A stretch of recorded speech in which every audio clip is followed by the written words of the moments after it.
All right, you guys sent us a ton of stuff on AI, and we are zeroing in on the AI RMF playbook. It's all about risk management. So think of this like a deep dive, getting you the info you absolutely need on this. It's pretty amazing how the playbook stresses building trustworthy AI. And we're talking right from the beginning, even from the initial idea. Not just avoiding harm, but reliable, safe, fair systems. And it goes way beyond just data breaches. Like they really get into the potential for harm to people, communities, even the planet. It's pretty wild to think how AI systems could impact everything. Exactly. AI isn't operating in isolation. Hmm. It's part of our complex world. And the effects, the ripple effects, you might not see them coming. That's why they emphasize understanding context. Yeah. Like, what are the laws and regulations? Who's going to use it and what do they expect? Okay, so we're laying the groundwork, risk tolerance, context. But what I found super interesting was the focus on a diverse team. I mean, yeah, representation's important, but how does that actually help manage risk? It's not just about who's at the table, but the different viewpoints they bring. Imagine if you only had engineers designing an AI for healthcare. They might be amazing technically, but what about the ethical side? What about the patient experience? And even the biases, they could bring their own biases in without even realizing it.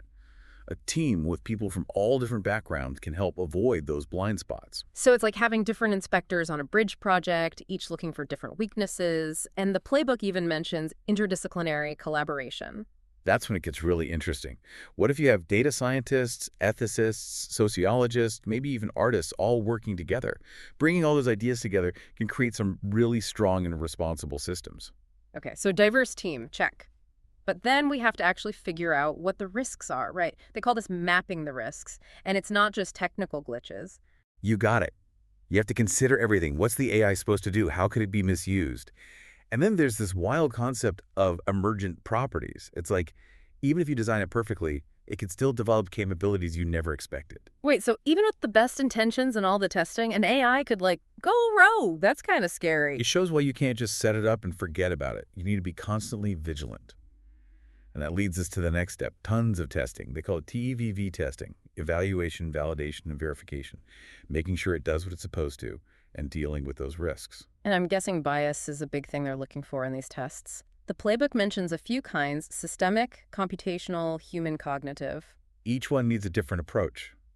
Systemic bias, it's like inequalities from society creeping in. Computational bias comes from the algorithms or the data itself. And then human cognitive, that's our own assumptions messing things up. Even with a perfectly unbiased AI, we can introduce bias in how we use it. It's really tricky. So building it right isn't enough, you have to use it right too. And then the playbook says monitoring has to be ongoing. Right. And AI's performance can change over time. Imagine a self-driving car that learned in sunny California. Then you put it in a snowy New England winter. Hmm. It might not be able to handle it. That data it was trained on, it doesn't match the real world anymore. That can cause problems. That's a good analogy.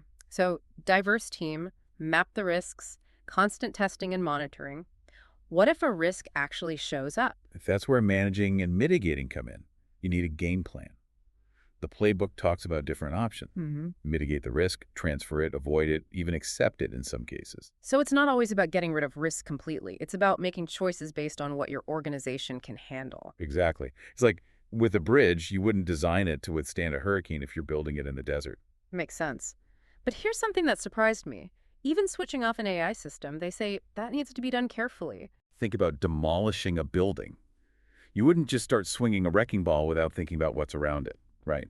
Or getting rid of hazardous materials properly. With AI, you might need to keep some data for legal reasons or make sure it's disconnected securely so you don't create vulnerabilities. So even turning it off requires planning. There's a lot more to this than I thought. And then you've got another layer, all the risks that come with using AI tech from someone else. Yeah, tons of companies aren't building their own AI. They're using stuff made by other companies. What does the playbook say about that? It's all about due diligence. You wouldn't just let anyone babysit your kids, right? You'd want to check them out, make sure they're experienced, see if their values align with yours. Same thing with these third-party AI providers. You need to really understand their process, where their data comes from, how they handle risk themselves. So like a background check for AI. But what about those pre-trained models we talked about? Those are kind of a black box. Pre-trained models, they're like these super powerful tools, packed with knowledge from massive data sets. They can be incredibly useful, but it can be hard to figure out where they came from, what data was used to train them, if there's any hidden bias in there. It's like buying a used car with a souped-up engine. You know it's powerful, but who knows what the previous owner was doing with it? That's risky. Exactly. That's why a whole section of the playbook is dedicated to managing those third-party risks. Do your homework and keep a close eye on things. Okay, so we've covered a lot here. It's pretty clear that managing AI risk is a big deal, it's complicated, and it's always changing. It is.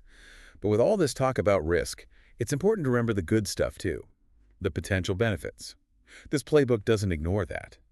AI has the potential to totally transform industries, solve global problems, even create incredible things we can't even imagine yet. We're talking like curing diseases, tackling climate change, maybe even writing the next hit song. Exactly. But the playbook makes it clear those potential benefits have to be balanced against the risks.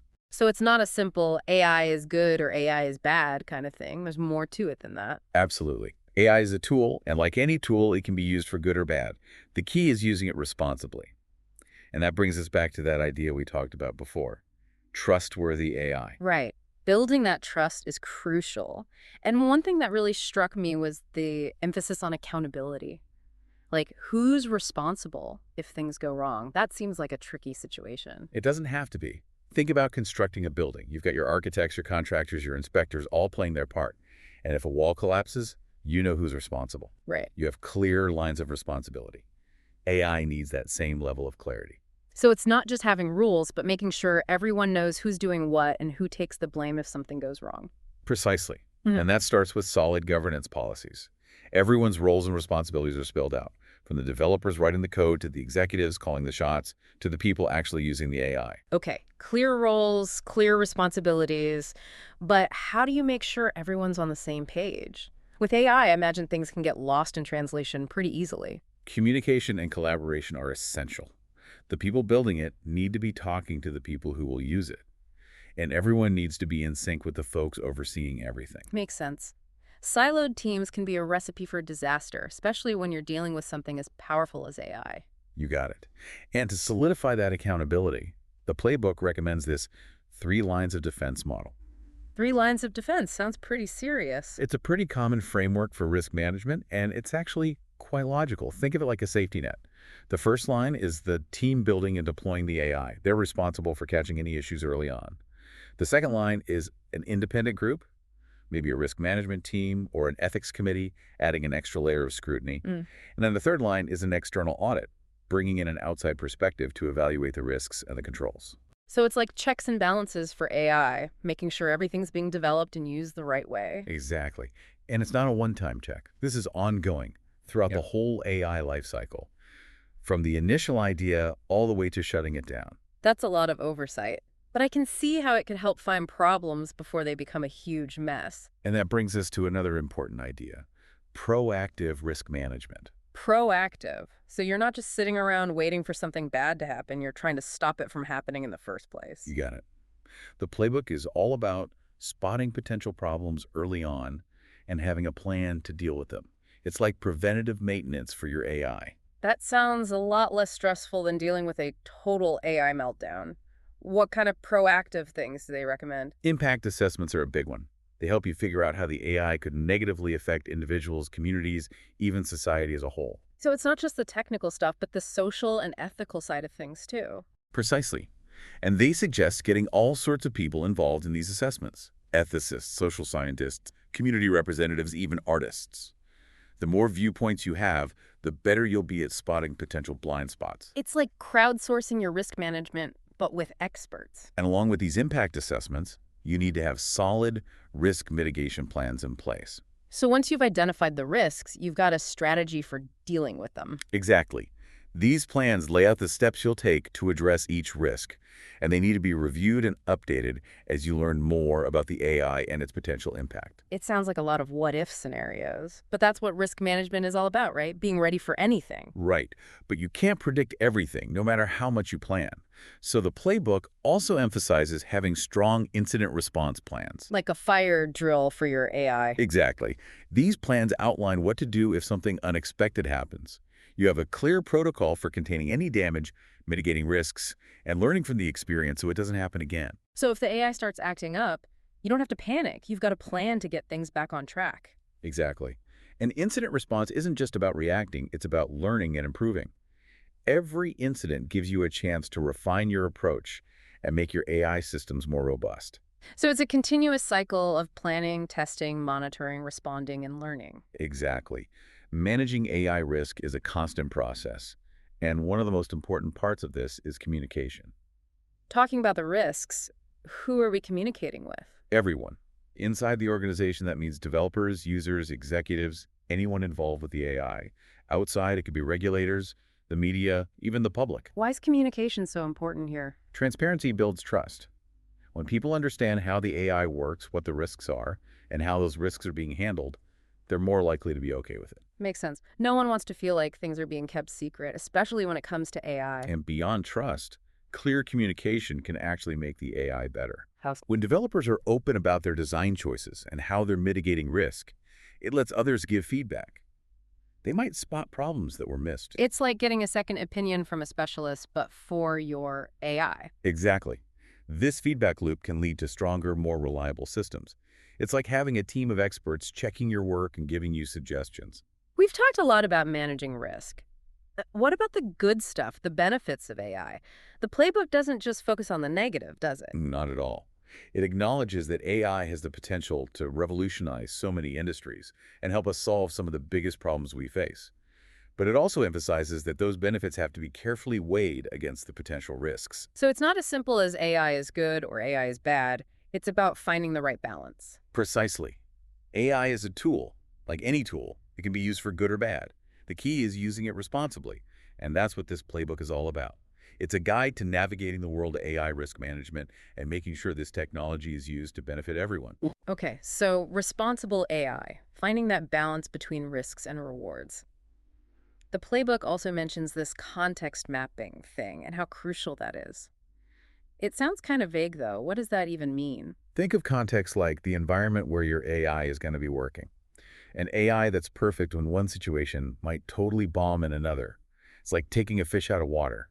It can't survive if you change its surroundings. Okay, yeah, I get that. So context mapping is about figuring out the specific environment where the AI will operate.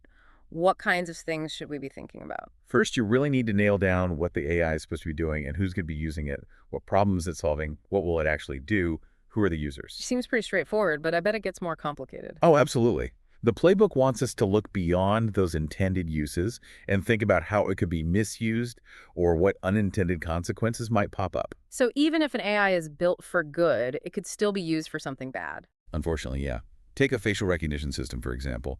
Maybe it was designed to improve security, but in the wrong hands, it could be used for surveillance or even discrimination. Or an AI hiring tool that's supposed to eliminate bias.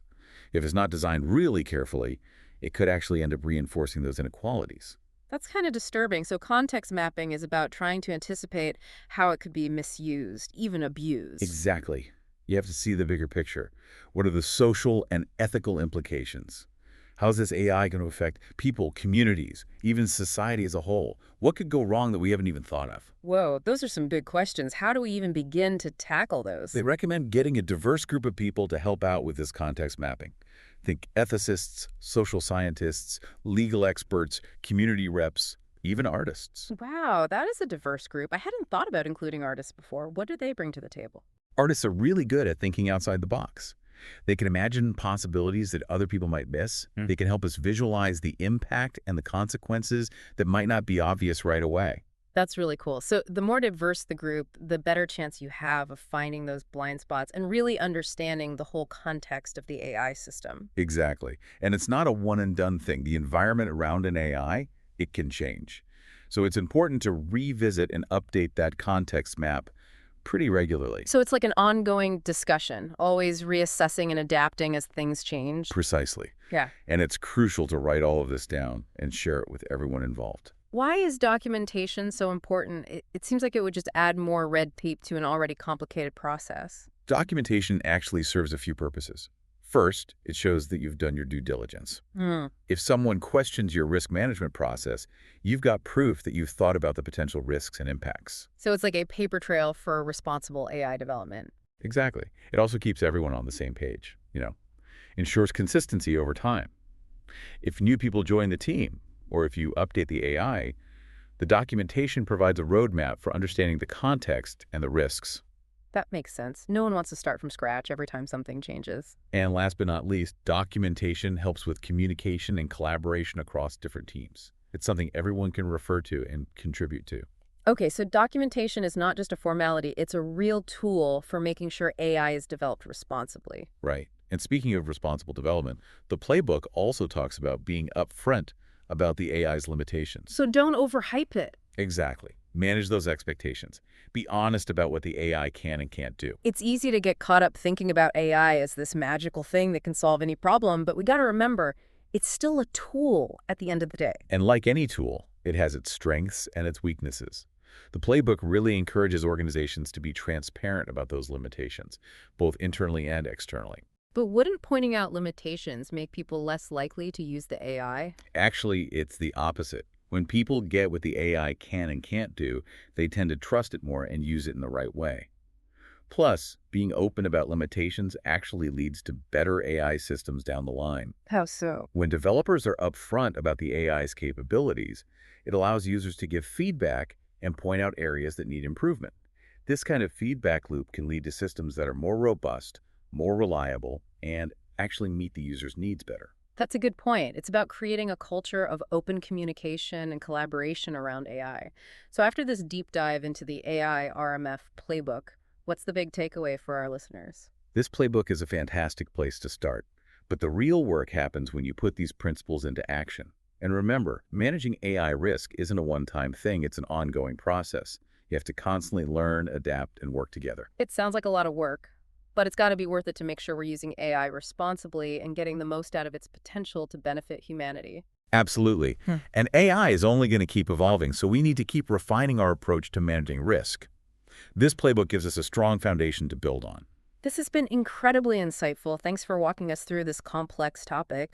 We hope our listeners feel ready to tackle the world of AI risk management. My pleasure. And remember, building trustworthy AI is a team effort. We all have a part to play in making sure this powerful technology is used for good. That's a great point to wrap up on.